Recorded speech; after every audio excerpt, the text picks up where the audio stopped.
بسم الله الرحمن الرحيم الحمد لله والصلاة والسلام على سيدنا رسول الله وعلى آله وصحبه ومن والاه وبعد. Assalamu alaikum wa rahmatullahi wa barakatuh. Just wanted to share a few words on the concept of oaths in Islam, the concept of swearing an oath by the name, one of the names of Allah subhanahu wa ta'ala. So first and foremost, this is something which is binding upon us as Muslims. When we say Wallahi in Arabic, or by Allah, I swear an oath by the name of Allah, by Ar-Rahman, by the most merciful. You can say it in English, you can say in Arabic, or any other language for that matter. And when you say this, this initiates a binding oath of something that you're going to have to fulfill. What you say. So you could say, by Allah, I'm going to visit so-and-so, or by Allah, I'm never going to smoke again, or by Allah, I'm never going to use a bad word, foul language. So you could swear an oath to do something and fulfill that thing, or to avoid something and stay away, or to abstain from something. In both cases, the oath is valid and binding, and it means you must therefore fulfill your oath. You must adhere to what you have said and not break your oath. So let's do a few practical examples, for instance. And just before we do the examples, what you swear an oath to do or to abstain from can be good or bad, can be beneficial or detrimental, could be halal or haram even, okay, or that kind of concept. And that means that if it's something bad, you break the oath. Yep. So for instance, you say, I'm never going to speak to a family member. Well, why not? Okay, you might have had a bit of an argument, but you shouldn't swear an oath, by Allah, I'm not going to speak to so-and-so. Okay, wait a minute, that's binding now. So we say this, right? That's why I'm sharing this message for. That means what? That means I'm going to go speak to them in a month's time, in a week's time, whenever things get better. Okay, when you speak to them, you know what? You've broken your oath. And that's a good thing. You have to break that oath, because it wasn't a good thing to abstain from speaking to a family member. So what do you do now? We'll come on to the expiation for oath after we've explained a bit more about oaths. So let's use another example of actually doing something. So you say, for instance, somebody says to you, can you do this for me? Can you do that for me? And they're nagging you. You say, by Allah, I will go and help that person tonight.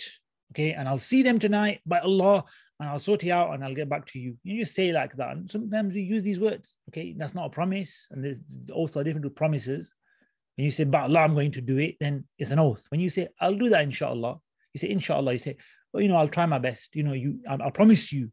This is known as a promise. This is known as a wa'ad, something you've agreed to do so for someone else, and you should fulfill your word. It's a bad thing, it's immoral to break promises. And it's one of the signs of the hypocrites. إِذَا وَعَدَ أَخْلَفَ. When he promises, he breaks his promise. The Prophet said, one of the signs of the hypocrites. So when you make an oath to do something, it's binding. And that means you said, by Allah, I swear by Allah that I'm going to do this. I'm going to go so place. And then it transpires that you didn't do that. You didn't go see that person in the night. You've broken your oath. So you could break your oath in not doing something you made an oath to do, or you can break your oath in doing something you said you would abstain from. So there's two ways of breaking an oath. If you happen to break your oath, if you happen to fall into this situation, then you need to do a kafara. Kafara is the Arabic word for making up for something, an atonement, an expiation that would wipe away and cleanse you of that shortcoming, or in this case, breaking an oath. And there's atonements or kafarat for different things in Islam. Here we're talking about breaking of an oath. And the kafara is simply to feed 10 poor people, or to clothe them, or to free a slave if you can do so. And if you can't do any of these, then you can fast 3 consecutive days. But I believe we can do these. We can, feed 10 poor people. So if you were to choose the option of feeding poor people, then as the Quran says, it's from the awsati ma tut'imun, what you feed your family, the middle ground. If you clothe them, the same thing.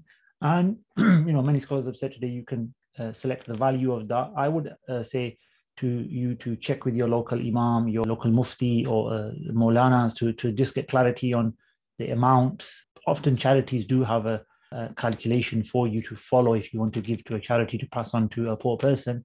But that's what you would give. That's the amount you would give to expiate for your oath. And it's required. So it's actually incumbent upon you once you've done this, as per Quranic injunction. So it's a fard, as the Quran tells us, we have to expiate for our broken oaths. If we don't, that means a debt on our soul for the rest of our lives. If you broke an oath 10 years ago, it doesn't disappear because you just didn't bother expiating for it. It stays there. That obligation, that debt to Allah subhanahu wa ta'ala, there's nobody from the creation that's going to ask you to fulfill that, but Allah will ask you about, is asking you right now, is requiring of you right now to fulfill that oath or that expiation right now, since you've broken the oath. And will continue to do so. Even when you pass away, you should write a will. Say that, please, before you distribute my wealth after I passed away, or the inheritance, then pay off any of my debts to Allah subhanahu wa ta'ala, such as not paying zakat or other things. But here we're talking about not expiating for broken oaths.